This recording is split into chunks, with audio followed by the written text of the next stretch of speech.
You're joining, welcome. As you're joining, if you could put your name and the city you're watching from in the chat, we'd love to know who you are. And we'll be getting started in a moment.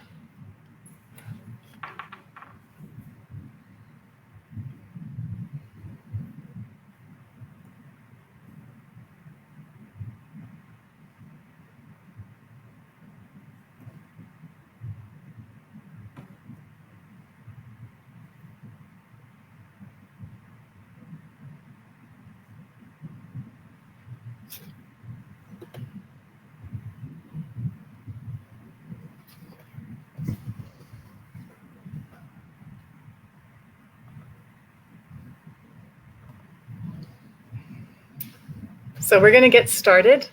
If you're just joining, go ahead and put your name and city in the chat so we can see where you're joining from.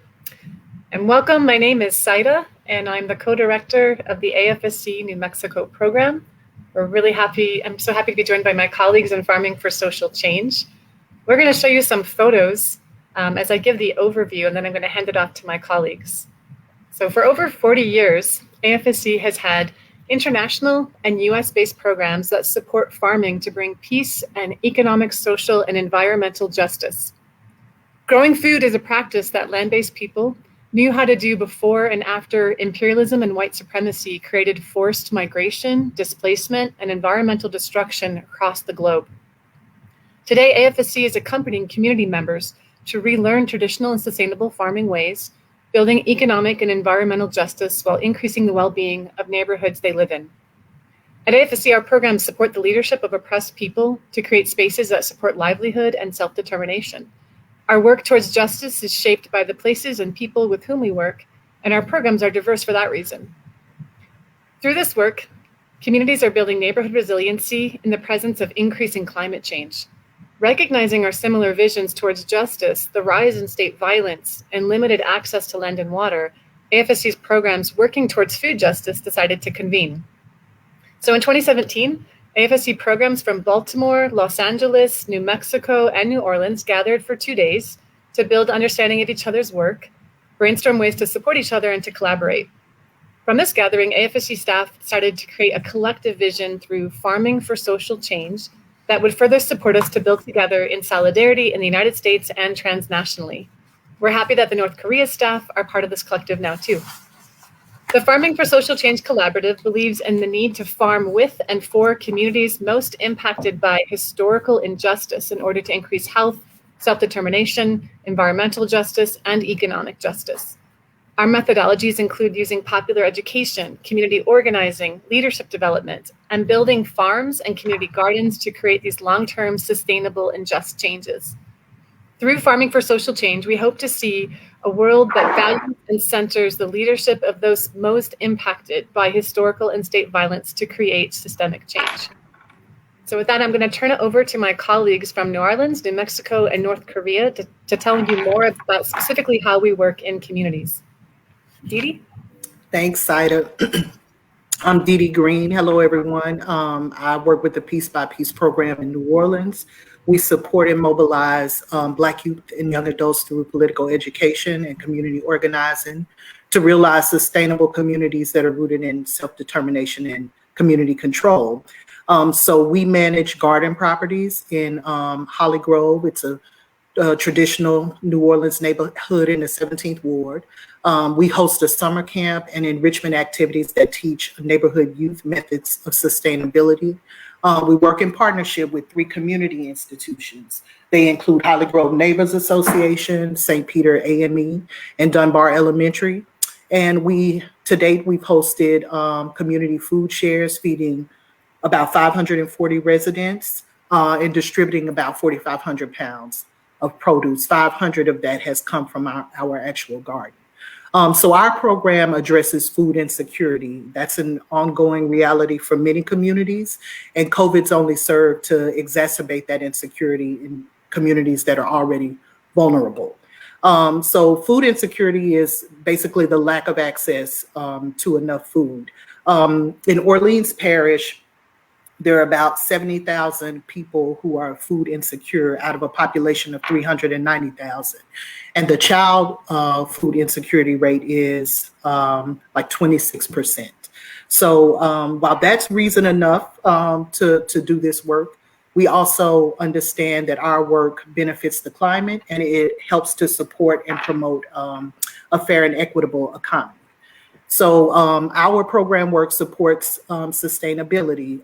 We work with community partners who are committed to sustainable infrastructure inside of the neighborhood.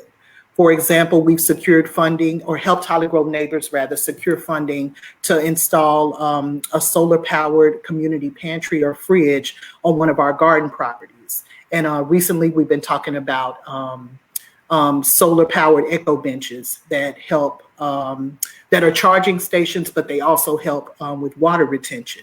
New Orleans is a city where we may have a rain event, a modest rain event, and there will be flooding in several neighborhoods. So we know that our garden spaces can have the potential and are helping to manage stormwater runoff. And while our program is growing. We're expanding our garden spaces. We hope to soon have a high enough yield where folks in the neighborhood can have access to fresh and local foods without jumping in a car or having to hop on a bus. So we know that helps to reduce the rate of carbon emissions, and also folks don't have to purchase a membership to the neighboring Costco to get fresh groceries. That's a good lead into how our program work actually promotes a fair and equitable economy. A few statistics about Holly Grove: roughly 6,300 residents. It's again a traditional New Orleans neighborhood, about 85% Black. The average household income is $37,000 compared to Orleans Parish, where it's $69,000. And a new 15 square foot home in Holly Grove costs about $300,000. So you can see based on those statistics why the food insecurity rate is so high in Orleans Parish, or what factors are contributing to that. So part of our work is we repurpose vacant lots to promote economic development. These are lots that have been vacant since Hurricane Katrina, and the city hasn't been able to move them into commerce. So our work is supporting development that is controlled by a self-determined community. So we imagine selling produce to vendors inside and outside of the neighborhood so that dollars can be recycled in the neighborhood. We envision Black-owned land cooperatives or permanent green space, or even like affordable housing-based trusts. Our program is also facilitating the purchase of our first lot to be donated to Holly Grove neighbors. The Live Oak Friends meeting in Houston generously raised $20,000 for us to purchase that property. And it will be donated to Holly Grove neighbors next summer, where they will put it into a community trust, and it'll always belong to the neighborhood. So we see our work as laying the foundation for a local economy that's transformative. And this is one that values people and planet over profit. So that's an overview of New Orleans. I'll turn it over to Patrick in New Mexico. Okay. Muy buenas tardes, de los Dios. Good afternoon. Thank you for being here. My name is Patrick Jaramillo, and I work for the American Friends Service Committee in New Mexico. So New Mexico, the Service Committee has been working in New Mexico since 1976, and it was originally the Service Committee was originally invited to New Mexico to work on the militarization and the nuclear weapon industry, because New Mexico is home to the Manhattan Project. And after some thinking about it, the program started in '76, and it was to support land-based people that were affected by the lab and ongoing occupation of New Mexico. It has always worked on land and water issues. Access to land and water is paramount. I tell people have been farming in New Mexico for about 5,000 years. And in the Azteca communities have been farming for about 420 years. And as it is now, we're seeing diminishing farmland and increasing hunger. There's about 1 in 3 children suffer from hunger in the state, as well as pretty bad economic numbers.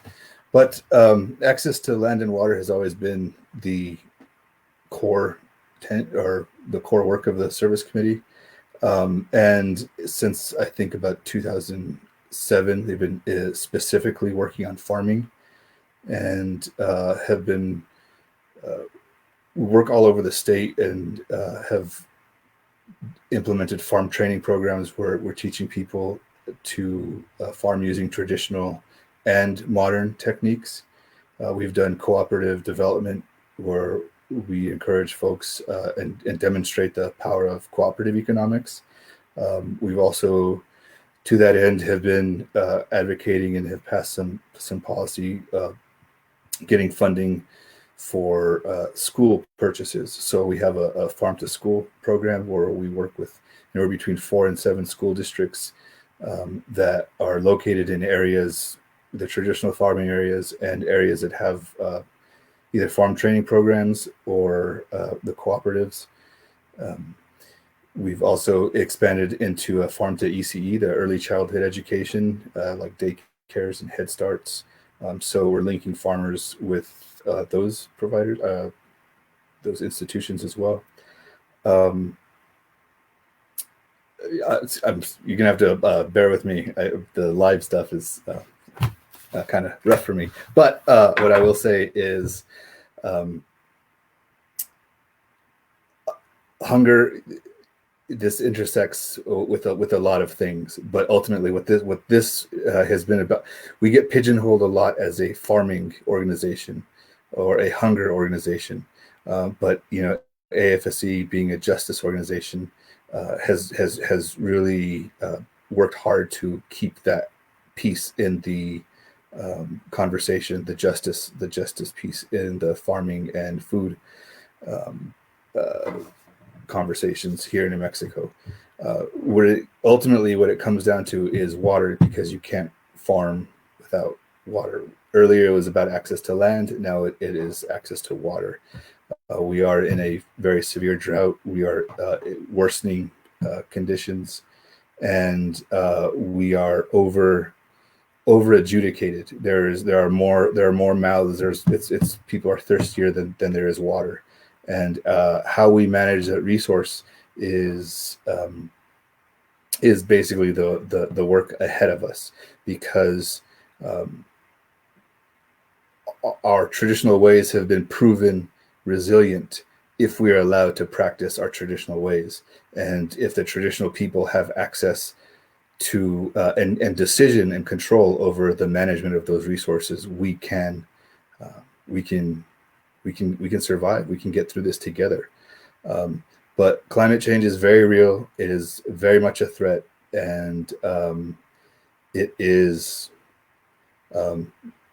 it's the challenge that we're facing right now, writ large. But anyway, thanks for bearing with me. I'm going to pass it over to Dan. Yeah, thank you, Patrick. Nice beard, by the way. I feel like I got some competition now. So good to be with you all. My name is Dan Jasper. I'm the Public Education and Advocacy Coordinator for the Asia region. So I'm sort of filling in for a colleague who is our actual agricultural expert for the North Korea program. Her name is Jang Yoon, and she's been incredible. She's been with AFSC for like over 10 years now, I think. So almost double the amount of time I've been with AFSC. So unfortunately, I can't give you the sort of nitty gritty agricultural details. But what I can give you is sort of the more general picture of the North Korea program and how the food security aspects of it relate to my work here in Washington, D.C., and how it relates to peace and social justice sort of writ large. Just quickly backing up and giving you the quick history of how North Korea is situated next to New Orleans and New Mexico. It sounds like a big jump, but I think, as Patrick was alluding to, I mean, these problems that we're facing are global in nature, and they're not so different. So it's quite incredible, and it's really nice to be here with the U.S. colleagues, actually. But AFSC has been involved in the region for a very long time. AFSC was actually one of the first organizations to answer a call from the United Nations to help rebuild Korea after the Korean War. And just as a quick reminder, the Korean War was extremely brutal. The entire peninsula was essentially leveled. They lost around 4 million people in total. The United States used some pretty brutal weapons, including napalm, and the scars from that war are very real and still very alive today. And so AFSC was obviously very sort of attuned to that early on and wanted to help address it in any way possible. So after the war ended, AFSC went to South Korea to help in the reconstruction efforts for about 5 years. They finished up that program, stayed engaged in the region for the following decades. And then in 1980, AFSC became the first U.S. organization to enter North Korea. And that was that's a really big milestone for AFSC. That's a really big milestone, I think, for U.S. civil society and for American North Korean relations, I think. Since that time, we've maintained pretty good relationships with our partner over there. Our main partner is called the Korean Council for Solidarity with the World's People, KCSWP. And through that time, we started out doing sort of exchanges where we would go there, we would bring a peace delegation, and then we would bring North Koreans here. And in the early days, that was very common. We have all these pictures of North Koreans standing in front of the Liberty Bell, and all sorts of things that we typically don't associate with North Koreans with. Later on in the mid-90s, there was a massive famine in North Korea. And because of the relationships that we had built such trust with KCSWP that they felt that they were able to show AFSC staff the reality of the situation and to say, we need help. And so AFSC was, again, one of the first organizations to help call for aid to relieve the famine in North Korea in the 90s. And from there, I think it was understood from AFSC staff that food security is a huge part of this conflict between the US and North Korea.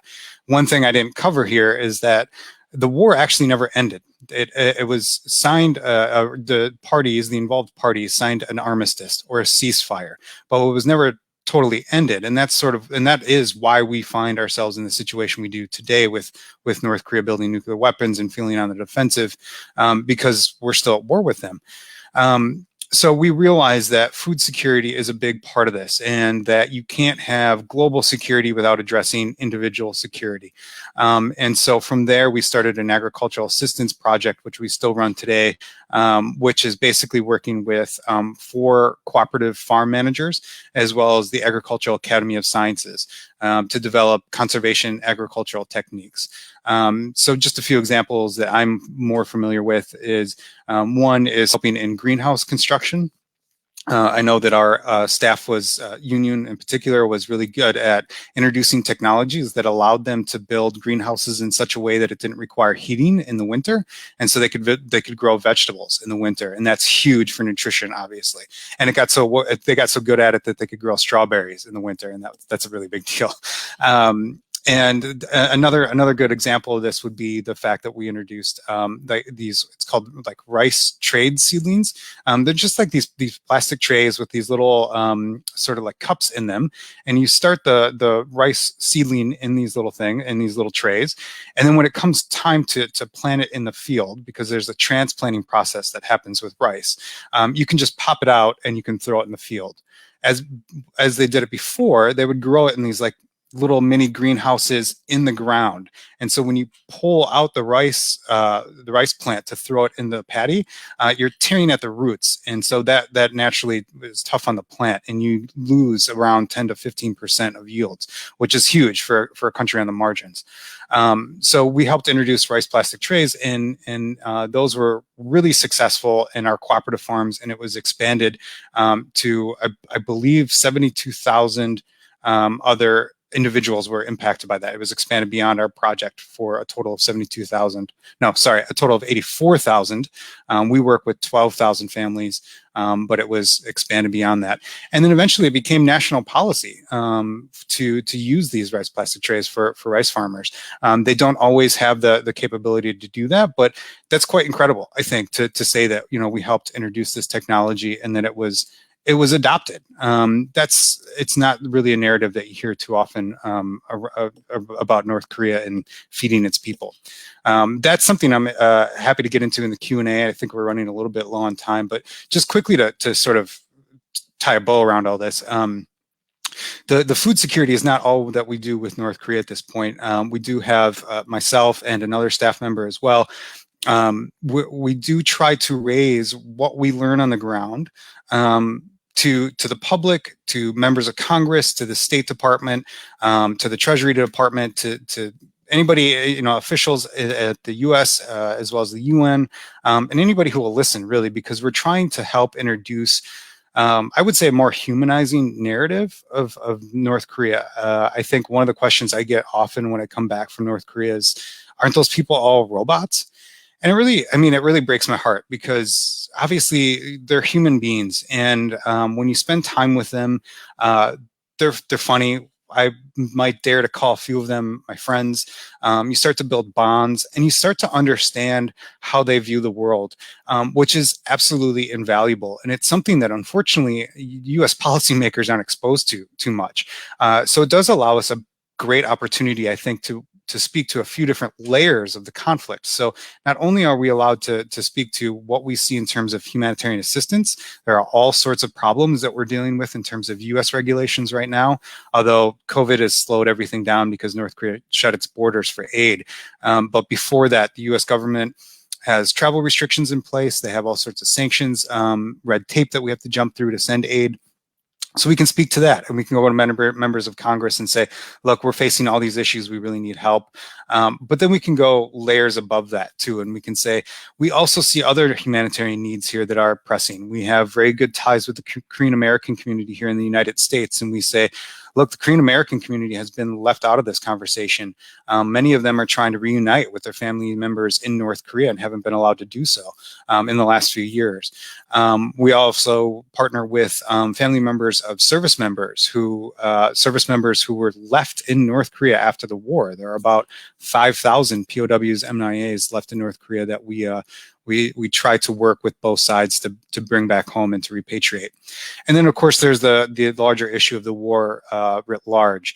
And we try to introduce the narrative that, you know, this isn't just about nuclear weapons. It's about an unended war. And as we continue to talk about endless wars and things like that, North Korea can't be left out of that conversation. For some reason, it always is sort of relegated to this sort of exceptional space where a lot of people aren't willing to speak out about it. And they're not really willing to sort of dive in deep and to say some of the things that I think go against the popular narrative of what North Korea is. So AFSC has been a leader in that space, and I'm very proud to be a part of that. I think I've gone way over my allotted time, so apologies to my colleagues here. But let me pass it over to Dee Dee.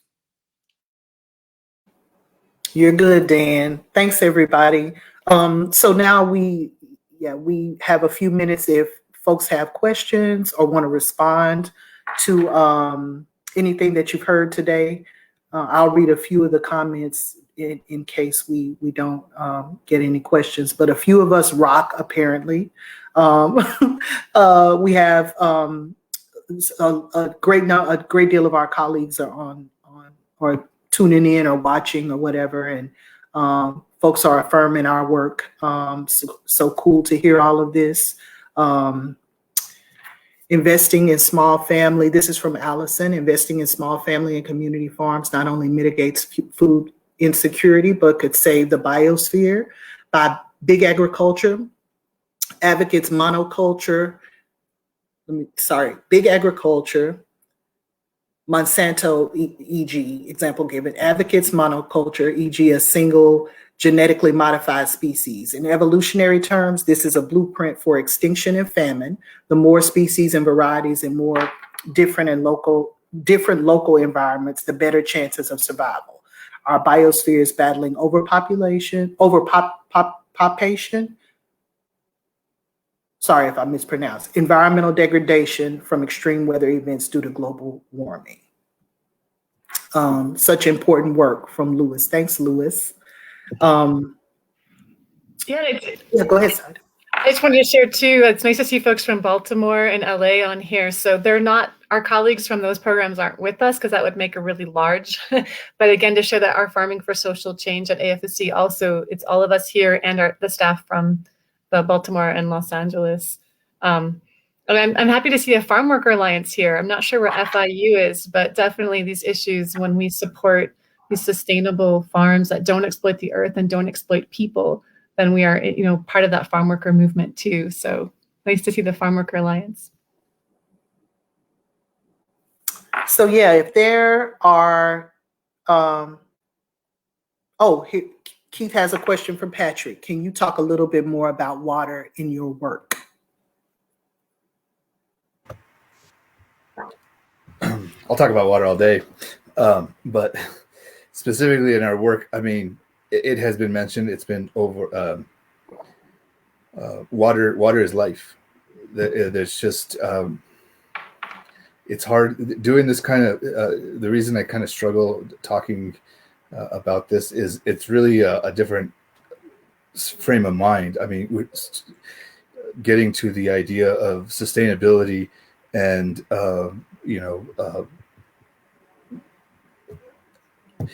the way we talk about it's we have to reestablish our relationship with the earth, and sustainability and regenerative agriculture is really understanding how we fit in this world, in this environment, and water is seen as a gift from the Creator. So we have enough to sustain ourselves. We don't have enough to hoard. We don't have enough to support extractive technologies. We have enough to live.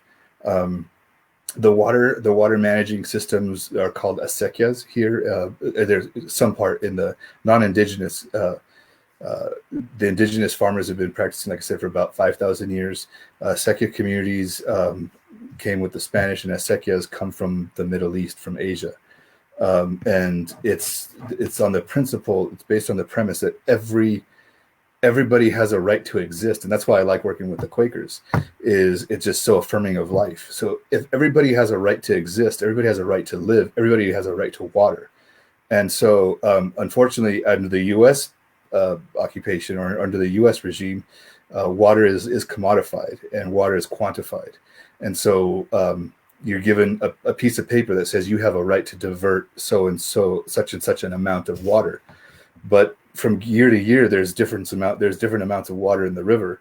And so on a really dry year, and what we see, golf courses, cities, there's tons of people here with second, third, fourth homes or own ranches for hunters. They want to divert that water for themselves because they have an economic interest in taking that water from communities, subsistence farmers.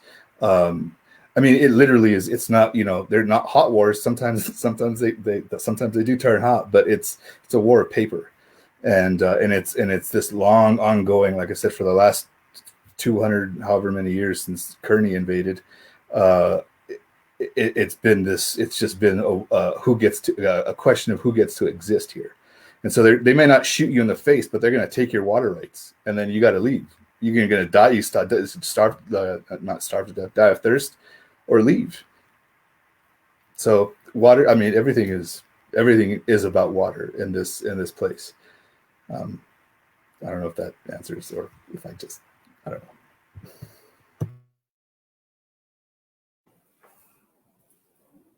Thanks, Patrick. If there are any other questions, please drop them in the chat.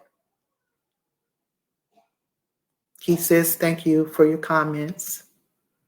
Christina says, love that description of a Quaker lens on people and the Earth's resources.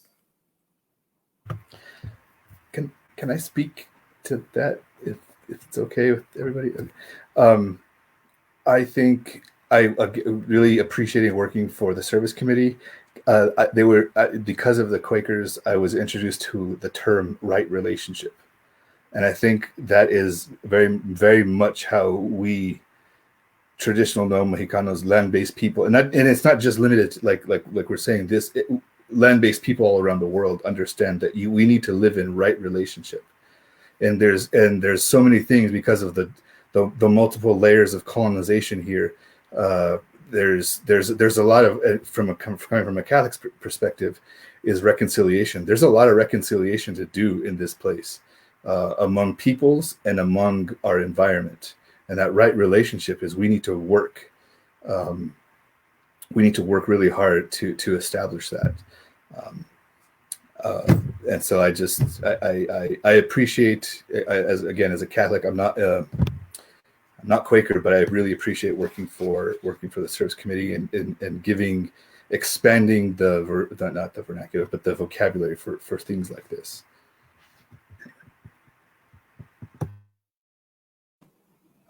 Thanks, Patrick. I don't see any other questions popping up in the chat, so I think unless my colleagues have some last words, we're gonna end this session. We appreciate you all joining us today, and hope you have a great rest of the week and weekend, and take care until the next Facebook Live.